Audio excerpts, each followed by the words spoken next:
Baik, Assalamualaikum warahmatullahi wabarakatuh. Perkenalkan, nama saya Aditya Jabari Samosir. Saya dari program studi hukum tata negara dengan NIM 1249049. Tujuan saya membuat video ini uh, untuk memenuhi tugas UAS, yaitu video dari mata kuliah Sosiologi dan Antropologi Hukum Islam, yaitu dosen pengampunya Ibu Husnul. Baik, di sini saya akan menjelaskan asas sosiologi dan antropologi hukum Islam. Yang pertama itu asas sosiologi dulu dalam hukum Islam, yaitu asas ini melihat hukum Islam sebagai produk dan agen perubahan sosial yang terbentuk dan berkembang sesuai dengan konteks masyarakat. Yang pertama, hubungan hukum sosial dan masyarakat. Hukum Islam itu berasal dari Al-Quran dan Sunnah, namun penafsiran atau ijtihad dan penerapannya dipengaruhi kondisi sosial. Misalnya, pada masa Khulafaur Rasyidin, hukum muamalah berkembang seiring kebutuhan ekonomi masyarakat. Terkhususnya di Indonesia, ulama tersebut melakukan ijtihad untuk mewajibkan untuk menjawab sebuah tantangan modern seperti ekonomi digital dan pekerja migran. Yang kedua, dinamika perubahan dan adaptasi. Hukum Islam memiliki fleksibilitas beradaptasi melalui konsep masalah mursalah, yaitu kepentingan umum dan uruf adat baik. Contohnya, fatwa tentang transaksi elektronik yang dikeluarkan oleh Lembaga Hukum Islam di Indonesia menunjukkan bagaimana syariat merespon perkembangan zaman.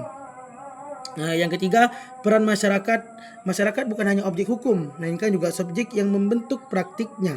Di Aceh, Jawa, atau Sulawesi, kita lihat bagaimana hukum Islam berinteraksi dengan tradisi lokal, menghasilkan variasi praktik yang tetap sesuai dengan ajaran dasar. Yang keempat, fungsi sosial hukum. Hukum Islam itu berperan menjaga kohesi sosial melalui prinsip keadilan, yaitu adil dalam bahasa Arabnya, persamaan, musyawarah, dan ukhuwah.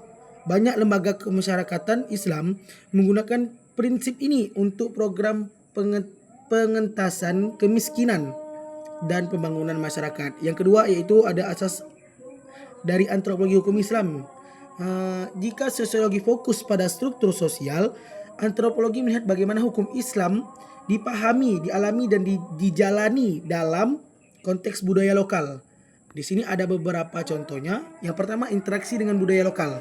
Hukum Islam itu tidak menghapus budaya lokal, melainkan menyatu dengannya. Contohnya, upacara pernikahan Islam di Jawa yang menggabungkan ritual agama dengan tradisi siraman dan midodarani, bentuk unik yang diterima masyarakat setempat. Yang kedua, pengalaman manusiawi.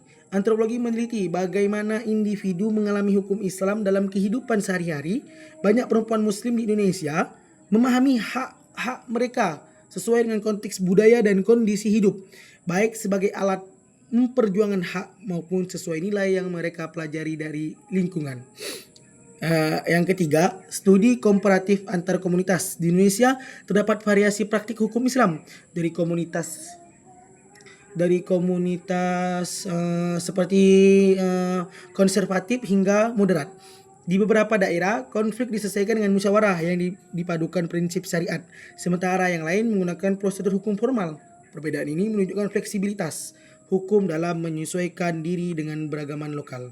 Yang keempat, terakhir, budaya dalam penafsiran hukum. Cara masyarakat menafsirkan hukum dipengaruhi latar belakang. Sering memberikan ulama lokal itu ulama khususnya di Indonesia itu lokal itu sering memberikan penafsiran dengan bahasa dan contoh dekat dengan kehidupan masyarakat sehingga pesan hukum lebih mudah dipahami. Jadi hubungan kedua dari asas tersebut, sosiologi dan antropologi hukum Islam saling melengkapi. Sosiologi memberikan gambaran luas tentang hubungan hukum dan struktur sosial, sedangkan antropologi menjelaskan bagaimana hukum dirasakan pada tingkat individu dan budaya. Di Indonesia, khususnya di negara kita tersendiri, kedua asas ini penting untuk mengembangkan pemahaman hukum Islam yang sesuai dengan konteks bangsa, tidak hanya sesuai ajaran agama, tetapi juga relevan dengan kebutuhan masyarakat. Mungkin hanya itu yang bisa saya jelaskan. Kurang lebihnya saya mohon maaf. Wabillahi taufiq wal hidayah. Wassalamualaikum warahmatullahi wabarakatuh.